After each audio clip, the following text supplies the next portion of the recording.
Gelukkige Moedersdag. And to everyone here that's mothers today, happy Mother's Day. Michelle always makes this joke and says, ja, waar sal jy tog nou weer sonder my as ek iets soek? If I look for something, ja, waar sal jy nou wees sonder my? Wat sal jy nou doen sonder my? And then she, obviously in December, January, she spent 2 weeks in the hospital, and it was only me and Alexander in the house, and we were fine. We were fine. The house was clean, the dishes was washed, the clothes. No, we appreciate you as mothers, the role that you play in the house, in our lives, in our families. It is such an important role, and we honor you this morning. And thank you for what you are doing. We love you so very much. So those of you that don't know me, my name is Rudo, and I have the privilege of being an elder in the church. And if you have your Bibles with you, you're welcome to take out your Bibles. We're going to read in Revelations 4, this incredible scripture that I've just shared with you in this moment as we just worship God, you know, and read this scripture in Revelations 4, Holy, holy is the Lord God Almighty, who was and is to come. And so we're going to get to Revelations 4. I just wanted to emphasize that part again. But so we're starting a new sermon series today, a citywide sermon series actually. So all our churches in the city is preaching the same sermon or the same topic. And this sermon series is called One.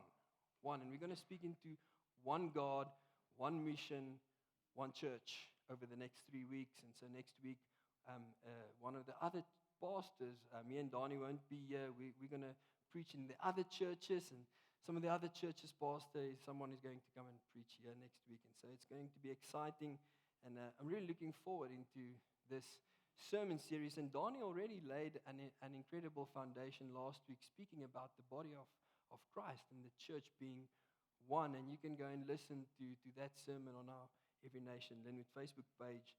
And really just laying the foundation for this sermon series.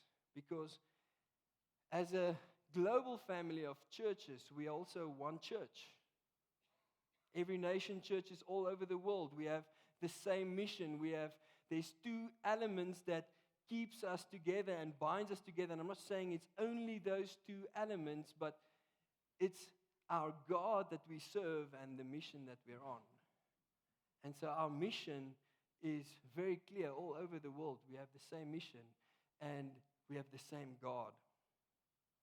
And so here in Tshwane, we have different congregations. You are part of the Linwood congregation, but we are one church, even in the city. Even though we have different congregations, we could have had only one church. But because we believe in making disciples and raising leaders and planting churches, we have many congregations in the city. But we still are one church, one family, amen? And it's those two key factors that keeps us together, serving, honoring, worshiping the same God, one God, being on the same mission as we are one church. And so that's what we're going to speak about over the next 3 weeks. One God, one church, one mission all over the world. And so if we speak about our mission, before we get into one God, if we speak about our mission, this is our mission. Let's read our mission together. We exist to honor God by establishing Christ-centered, Spirit-empowered, and socially responsible churches and campus ministries in every nation. Now the emphasis, if you just look at that, where does the emphasis lie? We exist to honor God. If we did not exist, how would we do any of the rest? Right? I mean, if this table did not exist, I would stand here with my iPad in my hand. Our existence lies in the fact that God created us so that we can honor Him. Amen?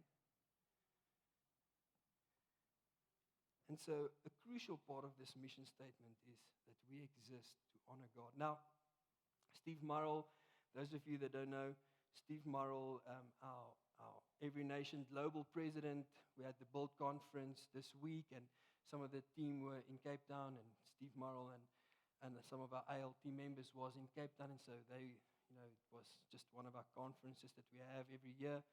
And but Steve Murrell tells this story when he speaks about honoring God. He always tells this story that they went years back when he was still a young man. They went on a mission trip. And I don't know how many of you were on a mission trip, but I've been on many mission trips. And many things can go wrong, right? You can feel frustrated, and then that person wants to sleep a little bit longer, and that person doesn't want to grow a gat, and then there's frustrations and irritations, and we have to sit close to one another, or the petrol gets dried up, or what. There's just so many. I mean, just with Neil, there's now a visa challenge. Okay, there's always a challenge on missions, and so they've been on this mission, and this leader of the mission would, whenever there's irritations or frustrations or obstacles, he would say, "This does not please God. You do not please God." And so obviously out of context, but this concept of pleasing God stuck with Steve in his young days. This concept of our lives needing to please God. And so when the time came when they united every nation all over the world, they were in a coffee shop. And the first words they put on a napkin to write what our mission statement as a global family will be was, "We exist to honor God." They wrote it on a napkin and said, and this part of our mission statement never changed. Never changed. Because our existence lies in the fact that God created us to honor Him, to bring Him praise. Before anything else, that is where we start. One God, one King. Let's read Revelations 4. I'll give you the story behind the story of Revelations 4. So let's just read Revelations 4. And so after this I looked, and behold, a door standing open in heaven. And the first voice which I had heard speaking to me like a trumpet said, and so it's Jesus saying right now, He's saying, "Come up here and I will show you what must take place after this." And so Jesus is saying to John, "Hey, come here. There's an open door. I want to show you something. I want to show you what's going to happen. After all this is done, I want to show you something." And so Jesus gives John this incredible picture, this vision, and it sounds like this. At once I was in the Spirit, and behold, a throne stood in heaven, with one seated on the throne. And he who sat there had the appearance of jasper and carnelian, and around the throne was a rainbow that had the appearance of an emerald. Around the throne were 24 thrones, and seated on the thrones were 24 elders, clothed in white garments, with golden crowns on their heads. And from the throne came flashes of lightning and rumblings and peals of thunder. And before the throne were burning 7 torches of fire, which are the 7 spirits of God. And before the throne there was as it were a sea of glass, like crystal. And around the throne, on each side of the throne, are 4 living creatures, full of eyes in front and behind. You see, they are in front of the throne, around the throne, before the throne, from the throne. And the first living creature like a lion, the second living creature like an ox, the third living creature with the face of a man, and the fourth living creature like an eagle in flight. And the 4 living creatures, each of them with 6 wings, are full of eyes all around and within, and day and night, listen to this, they never cease to say, "Holy, holy, holy is the Lord God Almighty, who was and is to come." And whenever the living creatures give glory and honor and thanks to Him who is seated on the throne, who lives forever and ever, the 24 elders fall down before Him who is seated on the throne and worship Him who lives forever and ever. And listen to this. They cast their crowns before the throne, saying, "Worthy are you, our Lord and God, to receive glory and honor and power. For you created all things, and by your will they existed and were created." ever read this chapter? Have you ever read this chapter and then just pause, thought about it, think about it? It's almost like this picture. I want to show you this picture. I don't know if you're going to see it. Now, I know this is merely a man-made picture. And even John, I'm sure, John couldn't even see everything. He couldn't even, in his limited words and what he was able to describe this moment that Jesus is giving him of the throne room of God, he explained it. I mean, the most beautiful stones that he ever saw was jasper and carnelian. Was the most beautiful stones that he saw. And he compared it, to the one that was seated on the throne. I'm sure there were parts of this picture that John didn't even know. I don't even know how to explain this because I'm looking at glory, at awe, at wonder.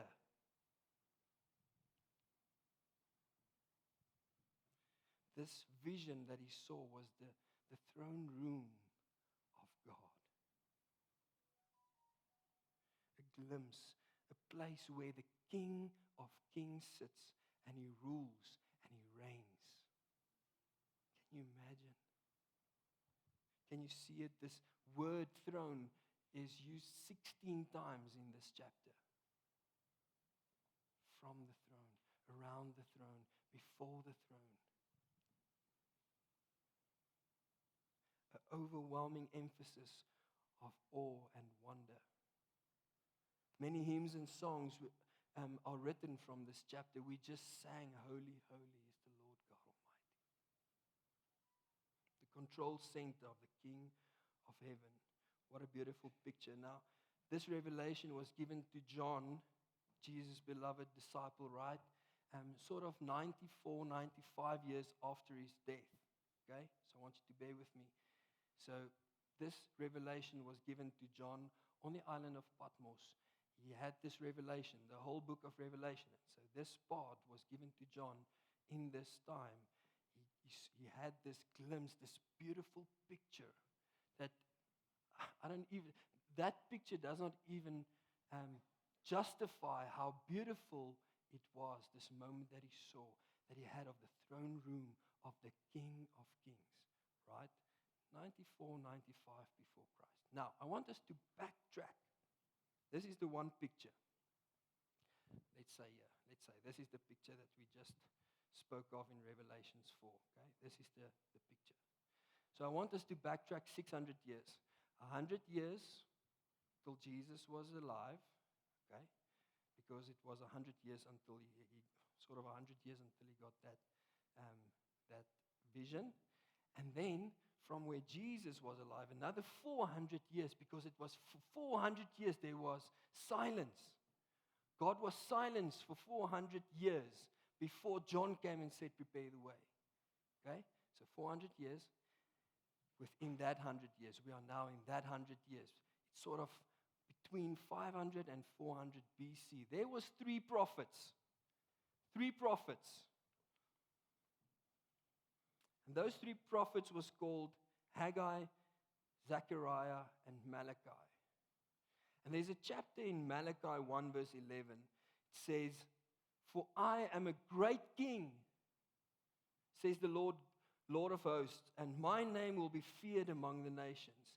The same king that we just saw the throne room of, 600 years before that, the same king was speaking to his people, saying, I am the king, the Lord God of the nations, and my name will be feared among the nations. Now listen to this.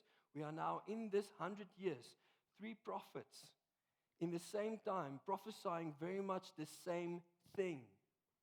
They had to deal almost with the same problem in that 100 years. And this was the picture. This was the picture. So let's create another picture here. That 100 years looked like this. The Israelites are not in exile anymore. They're now back in their own country. Right?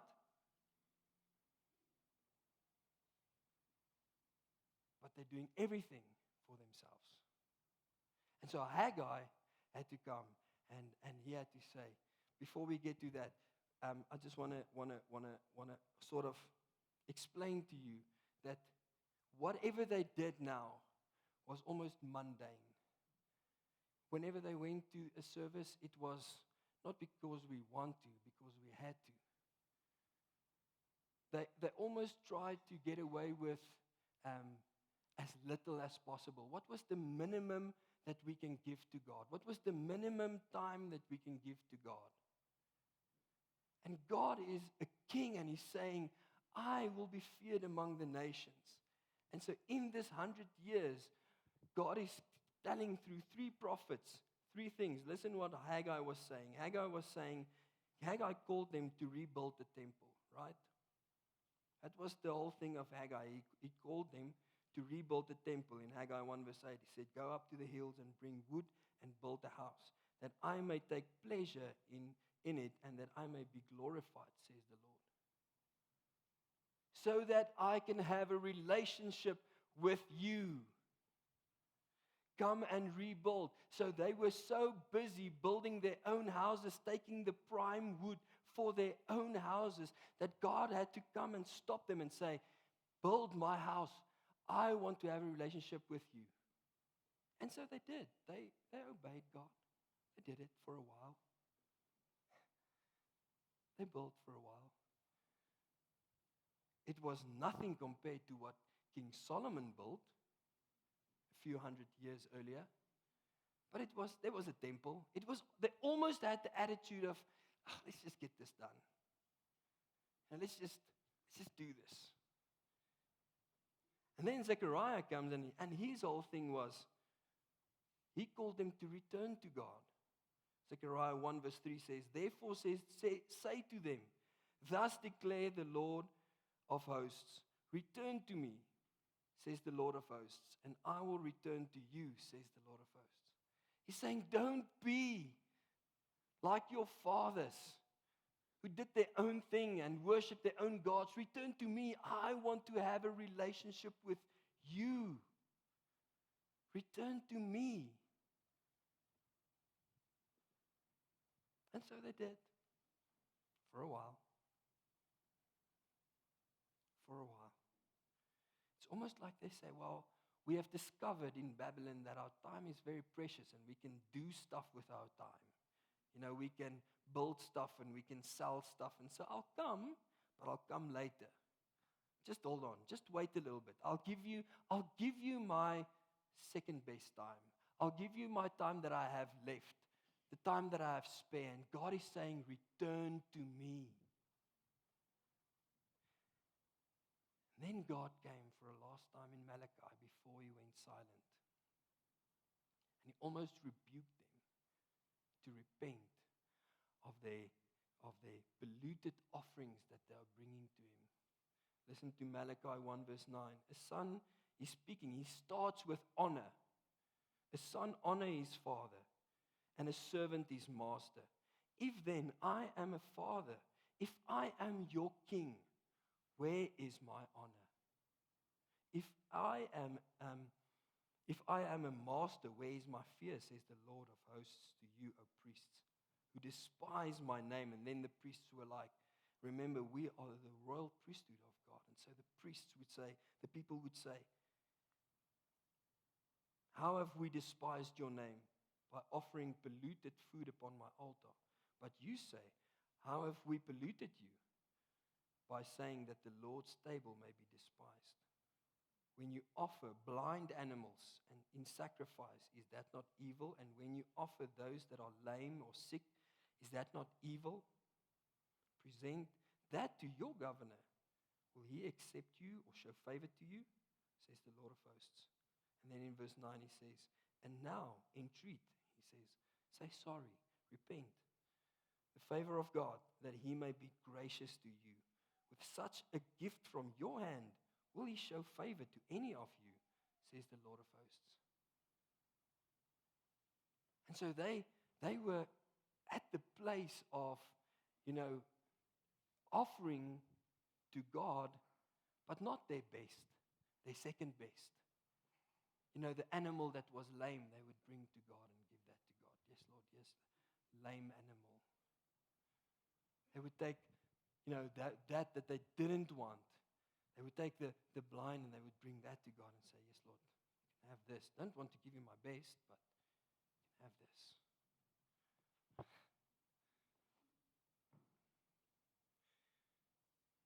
They're sick, they're lame, they're scraps. To the King. To the King of Kings. So God was not pleased with him. He was not pleased. And so God did not speak for 400 years. Can you imagine 400 years? Can you imagine praying now in this moment and never hear God's voice again? Because you won't live for 400 years. God did not speak for 400 years. He was quiet. Is God quiet in your life? Do you experience quietness from God? The question is, does your life please God? Do you honor Him? Not because we need to. Not because we need to honor Him, because then it's about me, it's my needs. Not because of what we can get from God. Just because He's the King. He is the King. He is worthy of our honor. We would not exist without Him. And so our existence lies in the fact that He created us so that we can honor Him. And so 2 different pictures. The picture of Revelations 4, the throne room of God. The King of Kings, ruling and reigning. And this picture of this King trying to get His people to just honor Him. Saying, rebuild my temple. I want to have a relationship with you. Saying, return to me. I want to have a relationship with you. Saying, repent of those things because I want to have a relationship with you.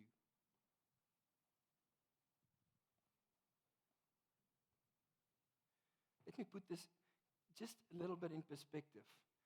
I have a hidden love for the English monarchy. I know.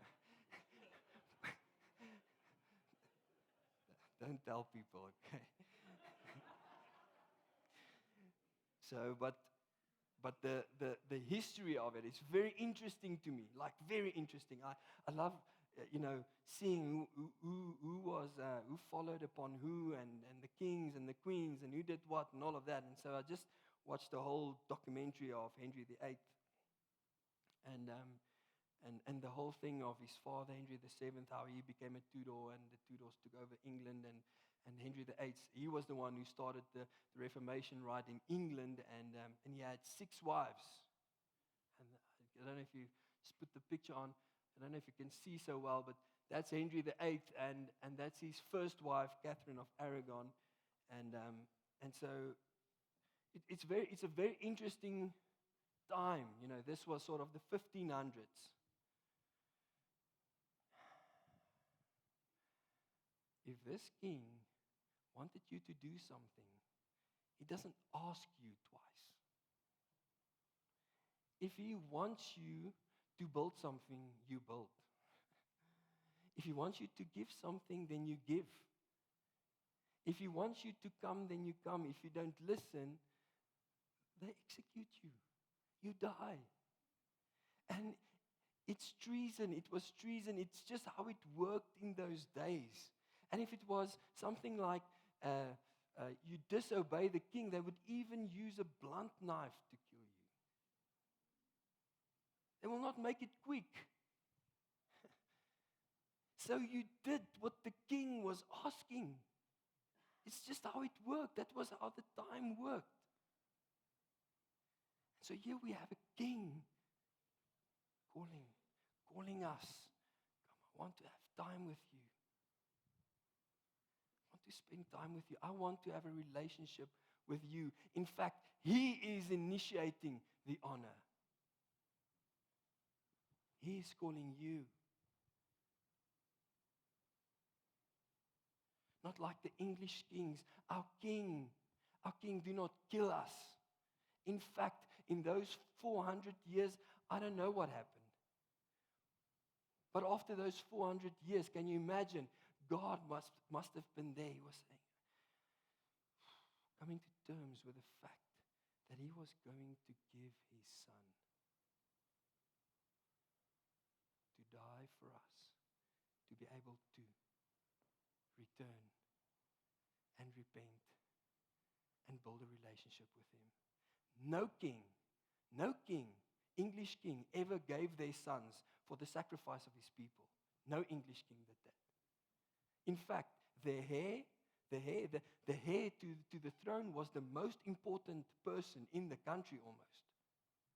The fact that Henry VIII had 6 wives was the fact that none of them could give him a heir.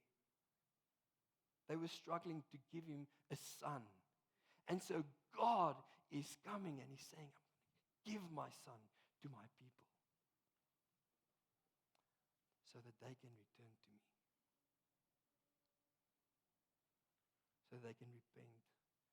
So they can build a relationship with me, to honor me, to glorify me, to worship me. And as I prepared this sermon, I sensed that there's some of you sitting here and saying, it's too late for me, it's too late. Don't know if I can return anymore.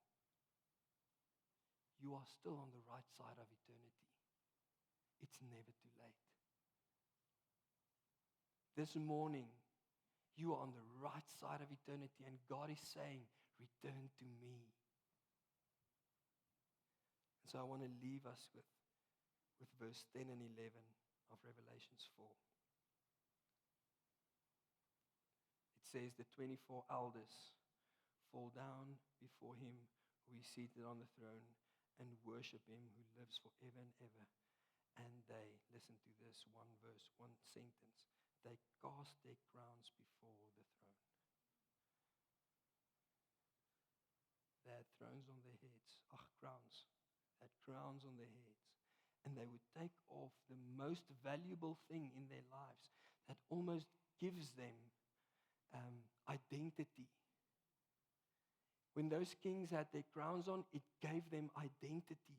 It was the most valuable thing in their lives. It represented their time, their value, their calling.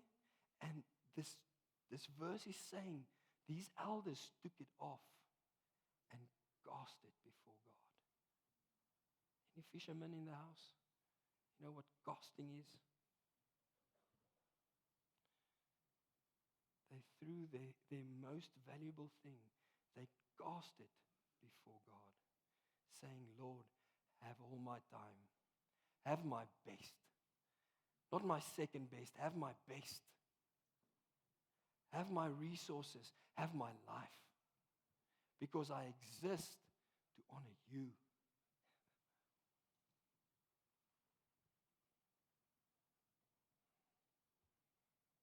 God calls us to honor him, to take off our crowns. The most valuable things in our lives. Can you identify that in this moment?